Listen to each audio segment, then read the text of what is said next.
beneficent, most merciful. All praise is due to Allah. We praise Him, we seek His aid, and we ask for His forgiveness.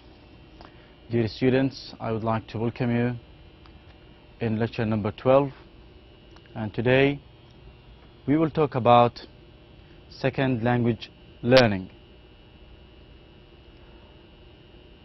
Here we have some topics to be discussed. First, we have foreign language. What is foreign language? We will define a foreign language, which can be abbreviated by EFL. And then we will talk about the second language, ESL. And then we will distinguish between acquisition and learning. Acquisition as a process. What is the meaning of acquisition? And also the process of learning. What is learning? And then after that we will focus on methods. We will talk about three main methods: the grammar transition method, the audiolingual method, and communicative approaches.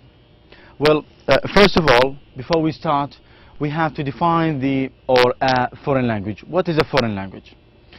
A foreign language is when you learn a language that is not generally spoken in the surrounding community. It means that that language is a foreign language. I'll give an example. Now here in Saudi Arabia, people talk in Arabic. Now imagine that you have a class of Saudi students who study English, or Saudi students in an English class in Saudi Arabia. Now they learn English. Now here, this process of learning English, they in fact learn a foreign language, English as a foreign language. The same case in Japan. Japanese students in an English class in Japan are learning English as a foreign language because their first language, the mother tongue, their mother tongue is, for example, in Japan, Japanese, and here in Saudi Arabia is Arabic. A second language learning, a language that is spoken in the surrounding community. For example, if those same students were in an English class in the United States, they would be learning English as a second language. Those same students, the Japanese students who were in Japan, now if they are in United States of America and they learn English, it means that they would be learning English as a second language, not a foreign language. Now, in either case, they are simply trying to learn another language as a foreign language or a second language. In both cases, students are simply trying to learn another language. So the expression second language learning is used more generally to describe both situations. And here we come to the definition of acquisition and learning. The term acquisition is used to refer to the gradual development of ability in a language by using it naturally in communicative situations with others who know the language. And the term learning applies to more conscious process of accumulating knowledge of the features such as vocabulary and grammar of a language, typically in an institutional setting. Like mathematics, for example, is learned, not acquired. When you study mathematics, you are not acquiring mathematics. You do not acquire mathematics, or mathematics is not acquired by you. In fact, it is learned by you. Now, activities associated with learning have traditionally been used in language teaching in schools and have a tendency to result in more knowledge about the language. And activity associated with acquisition are those experienced by a young child and by analogy, those who pick up a second language from long periods spent in interaction. Now, those individuals whose second language expose is primarily a learning type of experience tend not to develop the same kind of general proficiency as those who have had more of an acquisition type of experience. Here, as I said, we will talk briefly about some methods, and here we have three methods only. The first one is the grammar transition method. Now, the most traditional approach is to treat second language learning in the same way as any other academic subject. Vocabulary lists and sets of grammar rules are used to define the target of learning.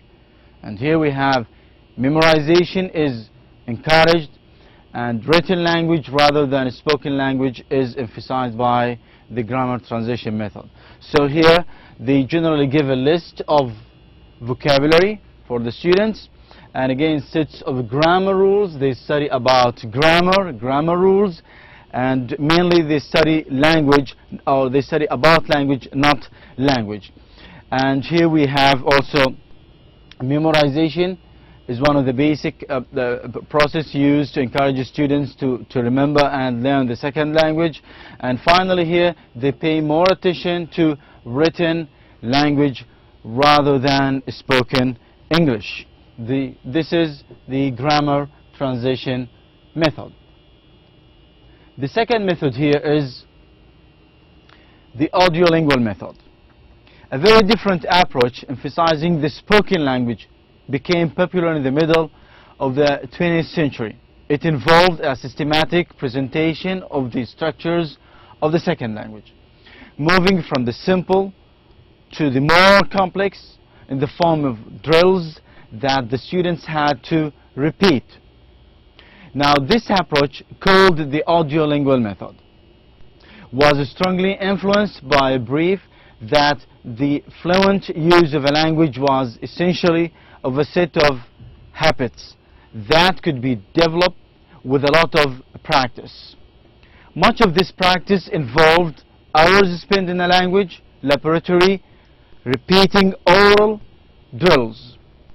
Versions of this approach are still used in language teaching, but its critics have pointed out that isolated practice is drilling language patterns bears no resemblance to the interactional nature of actual spoken language use. Moreover, it can be incredibly boring. So the audiolingual method involves in a systematic presentation of the structures of the second language, moving from a simple to more complex tasks or drills in forms of drills. And of course, students have to repeat again and again to practice the language. And here we have also something called as a set of habits. Here a language is a set of habits you repeat again, so it becomes as a habit to learn or acquire a language. Again here the spoken spending more hours in a language laboratory repeating oral drills, patterns, rehearsing again and again. And the third method is communicative approaches. Now, more recent revisions of the second language learning experience can best be described as communicative approaches. Now, they are partly a reaction against the artificiality of pattern practice, and also against the belief that consciously learning of the grammar rules of a language will necessarily result in an ability to use the language. Although there are many different versions of how to create communicative experiences, for second language learners. They are all based on a brief that the functions of language, what it is used for, should be emphasized rather than the forms of the language, correct grammatical and phonological structures. Classroom lessons are likely to be organized around concepts such as asking for things in different social settings rather than the forms of the past tense or the present tense in different sentences. These changes have coincided with attempts to provide more opportunity materials for second language learning that has a specific purpose, as in English for medical personnel or Japanese for business people.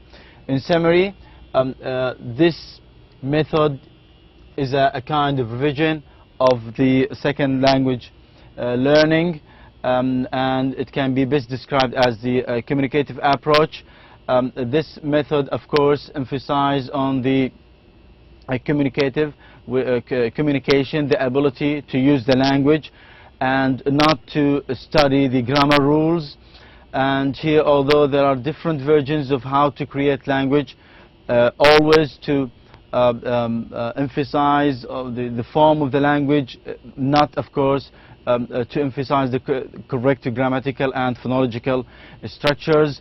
And here, classroom lessons are based on the and organized around the concepts such as asking for things in different social setting. So these are the three methods. Let me just remind you with the important points here about acquisition and learning. These two definitions are very important. As I said, that acquisition is used to refer to the gradual development of ability in a language by using it naturally in communicative situations with others who know the language. And this is totally different than learning, because the term learning applies to a more conscious process of accumulating knowledge of the features that such as vocabulary and the grammar of a language, typically in an institutional setting, as studying mathematics. For example, mathematics is learned and not acquired. Moreover, you have also to remember these two definitions. A foreign language, learning a language that is not generally spoken in the surrounding community, as here, for example, in Arab countries or in Saudi Arabia. People here, speak Arabic, and English is considered as a foreign language because it is not spoken in a surrounding community. The second point here is second language, learning a language that is spoken in the surrounding community.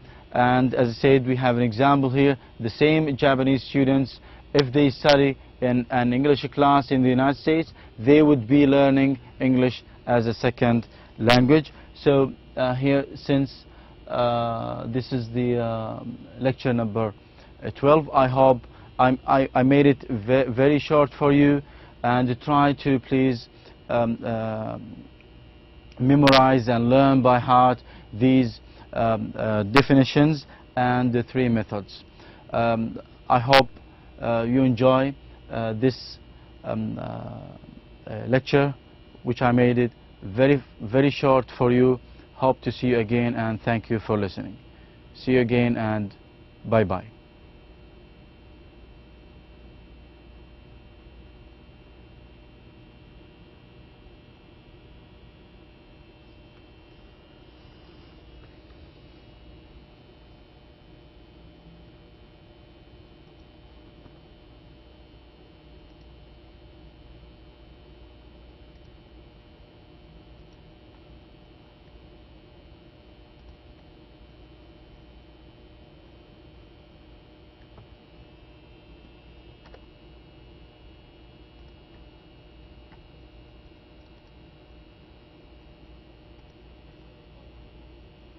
طب أنا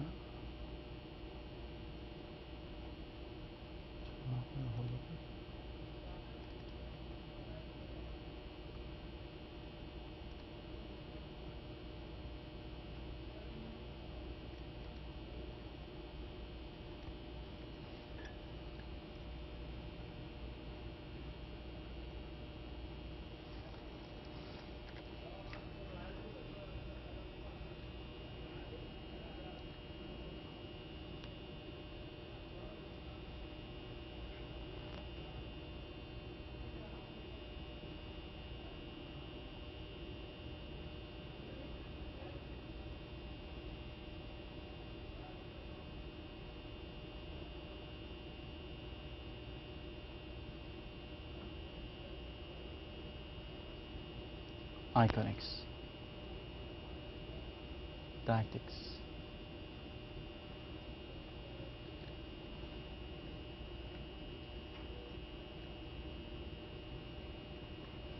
تمام.